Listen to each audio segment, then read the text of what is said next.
It's 2012, Japan.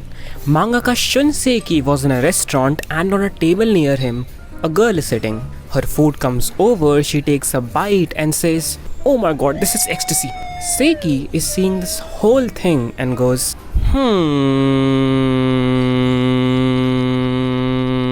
Next day, he contacts his junior Yuto Tsukuda and said, "Wanna make a manga where people orgasm after eating good food?" Done. And that's it. The question was, how are we gonna do this before? Why are we doing this? And that's how Food Wars was born.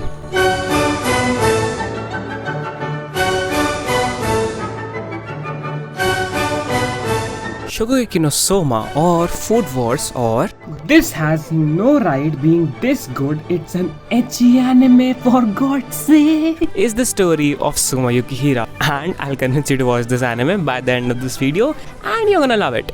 Soma Yukihira is a normal teenage boy. They are always normal teenage boys, but he can cook. He works at his family diner with his father, both of them always competing against each other in food wars.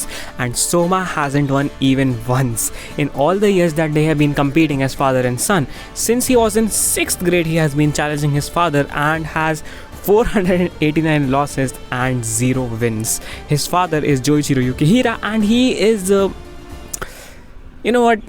You guys are not ready for Joichiro Yukihira, right? So this business lady walks into the diner and is like, "I'm buying this place and I'm gonna make a mall here." And Soma is like, "Lady, what are you, like Batman or something? No, we are not selling this place. We love serving our customers." And then this guy goes, "You love serving your customers? No, not in a gay way or anything. No homo. So you're saying that if you can't serve your customers, you will leave?" Yup. Okay then. The next day when Soma returns from school, his school graduation actually, he finds that the restaurant has been broken into and the food has been spoiled. And then he hears someone in the front of the shop and the Batman lady is there like, "I'm a customer now and I want meat. A juicy piece of meat." A juicy piece of meat? Oh, shut up, you and your dirty mind. Anyways, I want meat. You want it? You're gonna get it. But we spoiled all the meat. I know. Then Soma cooks the most outrageous dish that my monkey brain can't even explain. But as soon as the business bat lady eats it,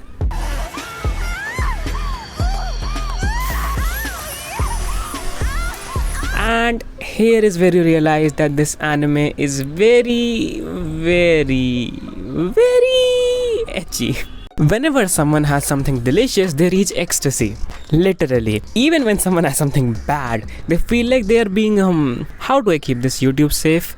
Violated? After this, Soma's father calls him and asks him what he's gonna do now that his school is finished. And Soma replies, "Isn't it obvious? I'm going to work with you in a restaurant." And his father replies, "Okay."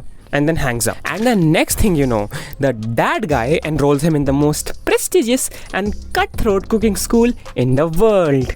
Asian parenting at its finest.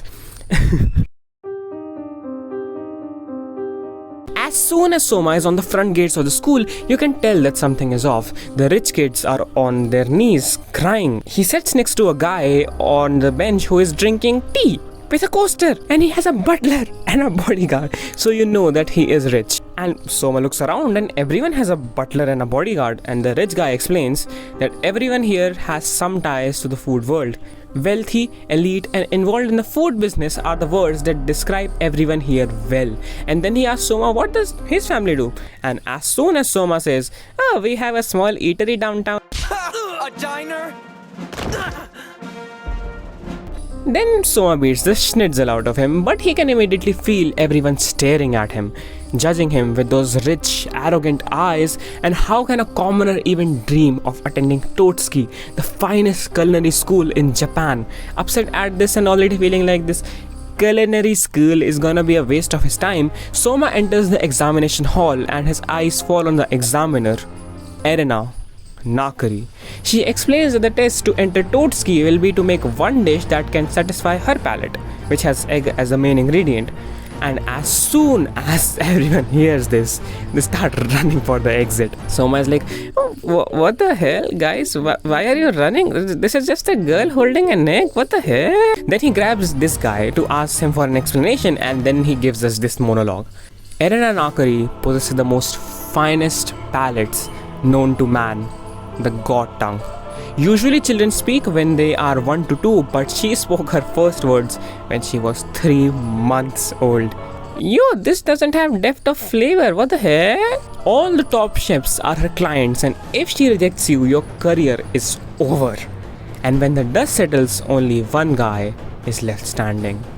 And it's this guy! I'm sorry, it's Soma, it's obviously Soma.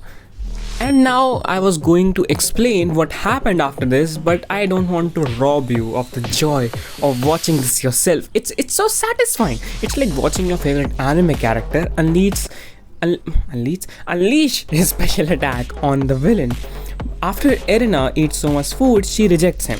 But there is someone else, lurking in the shadows, who overthrows Erina's decision and accepts Soma into the academy. And next day at the high school ceremony, the director, the guy who has Japanese cooking under his thumb, the devil himself, Senzamon Nakiri, Erina's grandfather, explains that only 1% of you will make it to the top and the rest 99% will be sacrifices made along the way. This cutthroat competition is why Totsuki is the best and why only one student was able to transfer into the school this year. I don't know what to say. I'm Soma Yukihira. This school is just a stepping stone for me. I'm not going to lose to a bunch of nobodies who have never stood in front of a customer. So what I'm getting at is, I'm gonna take the top spot. And just like that, Soma Yukihira declares war on the entire school. Food Wars for me is like the pervy sage of anime. On the surface, it's an ecchi anime about people getting orgasms from eating good food, but once you start watching it, you realize it's much more than that. It's about living up to your parents' expectations, about winning and losing, about celebrating the win and accepting the loss, about parental abuse, about friendship, about rivalry, about hard work and dedication, and through all of it, it's filled to the brim with a passion for food, and I love it. So if you haven't watched it, go watch it. If you have watched it, send this to the friend that you have been recommending this to for so long. And as always, like, comment and subscribe, or I'll cut your chocolate body into salted pickles.